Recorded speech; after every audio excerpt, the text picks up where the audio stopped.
Hi there everyone, this is Akasha Sirsi and welcome back to the series Alchemizing Your Awareness in Asana. Today I am giving you some little breakdowns of a few postures so that you can really start to shift the way that you are working with the body. And if you've been watching the series as well as going back and revisiting the playlist, you know that I'm really big into less effort, more ease. When we have effort and ease, we have stability. And as I mentioned in one of the other days, inside that word stability is ability. So today I really want to talk about tree pose or vrksasana.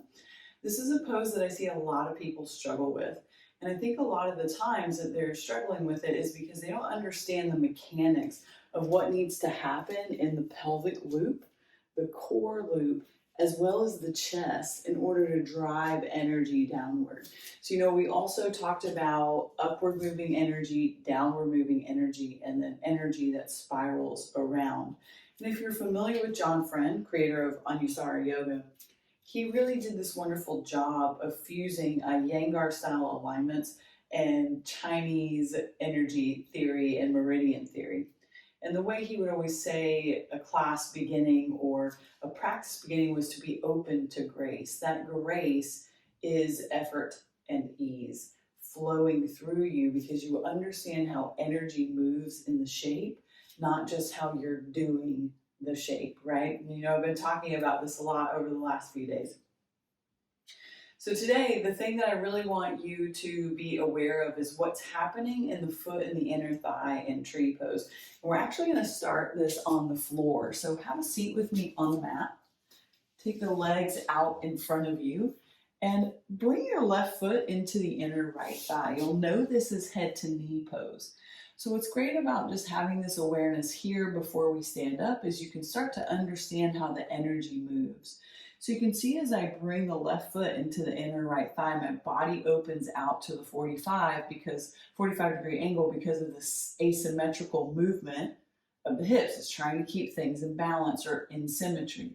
So one of the easiest ways for you to orient that heart toward the extended leg is to draw the right femur into the hip socket. And you see how when I draw the right femur into the hip socket, it drives the left foot into that right thigh, and then that ripples through the spine, which is what creates the length to move into the depth of the fold over the leg without that big rib flare.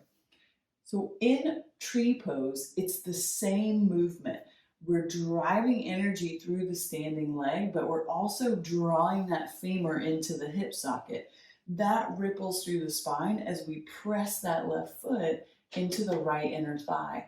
That's going to descend the tailbone, and then that naturally lifts the heart. And then from there, we can grow the branches in whatever shape we've decided in our tree pose. So let's just do this same thing for the other side. So you'll take the left leg long, right foot comes into the inner left thigh. And as you sit up tall here for a moment, draw that left femur into the hip socket. You'll even feel like you're drawing the left foot in toward the center line. The right knee, as it goes down toward the earth, press the foot into the thigh and you'll feel the hips come into symmetry. This is the sensation we want to recreate in verticality. So if you'd like to just take a fold, feel free to do so now with an exhale. And then as you inhale, slowly come up, sit back for a moment, release the leg, give the legs a little shake, and now let's recreate the sensation on our feet. So go ahead and meet me standing up. Another thing that I find that is really important to share with your students or for you to know is that when we're on sticky mats, there's this 5 millimeter, or especially if you double your mats, it's going to make it hard for your body to really stabilize, as opposed to when you're on a harder surface, you're getting instant feedback from the bones, right? So muscles, nerves, communications happening in the nerves, the muscles are stabilizing the bone, but you can feel in the foot a much more solid foundation here, as opposed to when you get here, things get a little squishy and then the ankle really needs to compensate. So if you feel like balancing poses are a challenge for you, try doing them on a hard surface so that you can really start to understand how the energy is moving. Because here's what's happening in your foot. When you press the foot down into the earth, there are soft tissue right close to the bone that goes up in the opposite. So as you use muscle action down, soft tissue lifts up, right? So this is again that interplay of physics in our form. So let's press the right foot down into the earth, lift the left heel, and just turn the knee out. Already here, we want you to bring your awareness back into the abdomen. What starts to happen is people let that right hip jut out. So you want to plug that femur into the hip socket by driving energy down. You'll feel this fire up the core. Then just float the foot to the calf muscle. See how this feels here. And if you feel like you're ready, it's always above or below the knee. We bring the foot into the inner thigh. And as you press the foot into the thigh, press the thigh bone into the foot. You'll feel the pubic bone come forward. That ripples up through the heart. And now when you take your arms up and out, they feel really lovely and light. Just like a tree, right? With those branches growing toward the light. So from here, let's come out of this and let's do the other side. So left foot comes down, lift that right heel, knee turns out. Drive energy through the right foot, plug the left foot, plug that left femur in and just float the right foot to the calf muscle. Hang out here for a moment. A lot of times students always want to go to the big pose, but if you can really enjoy the steps in between, you'll keep plugging back into the energy of the shape. And then foot comes up to the inner thigh.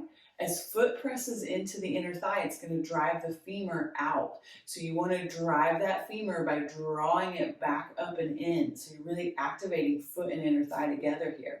This naturally brings the pubic bone forward, liberates the upper back so that the arms can go up. You can go reverse namaste, you can hold on to the wrist, or you can just reach both arms up. And from here, slowly bringing the palms back to heart center, releasing the foot down, and then shaking it out.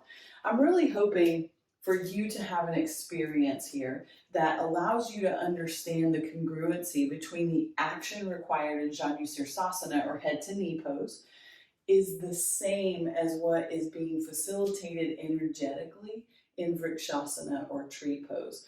Give this a try. I love your feedback. I love getting you guys' direct messages and your private messages.